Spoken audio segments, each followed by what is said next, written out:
आणि या गोष्टी मी आधी बोलत आलो अनेकांना. त्यावेळेला अनेक जण कांगारूच्या पोटात होते.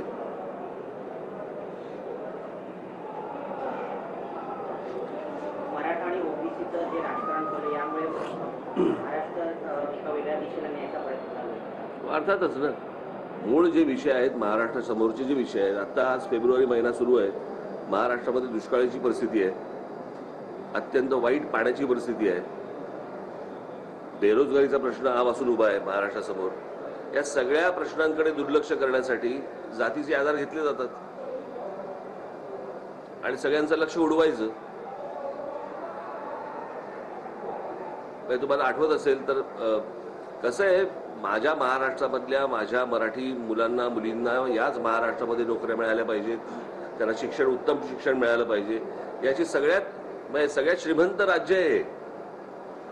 या संपूर्ण इतक्या श्रीमंत राज्यामध्ये जर समजा अशा प्रकारचा टाहो फोडला जात असेल तर ते कोणतरी करवतंय हे तुम्हाला लक्षात येतं. बाकीच्या राज्यांमध्ये काय नाही होते हे. जो संपूर्ण महाराष्ट्र हा विस्कळीत करणं हे जर अनेकांचं जर ध्येय असेल आणि त्याला जर महाराष्ट्र बळी पडत असेल, दुर्दैव आहे.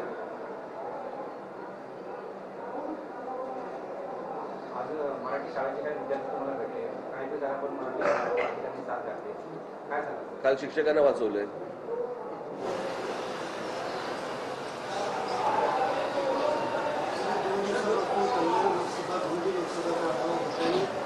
महानगरपालिकेमध्ये मनसेची सगळ्यात जास्त जागा आहे. इतर लोकसभा निवडणुकीमध्ये आपली कशी तयारी असेल आणि कशा प्रकारे उमेदवार कार्यकर्त्यांकडे आमची तयारी सांगू तुला,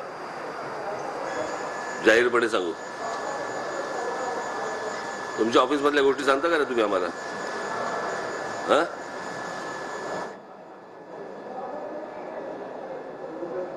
अनेक लोक मला विचारतात काय स्ट्रॅटेजी काय, कोण स्ट्रॅटेजी सांगतं काय? बरं, तुम्हाला हा जो सगळा महाराष्ट्राचा विचका जो झालेला आहे सगळा, इकडूनची तिकडे तिकडूनची इकडे, कधी ह्याबद्दलची स्ट्रॅटेजी कधी कोणी सांगितली का तुम्हाला? झाल्यावरतीच कळलं तुम्हाला.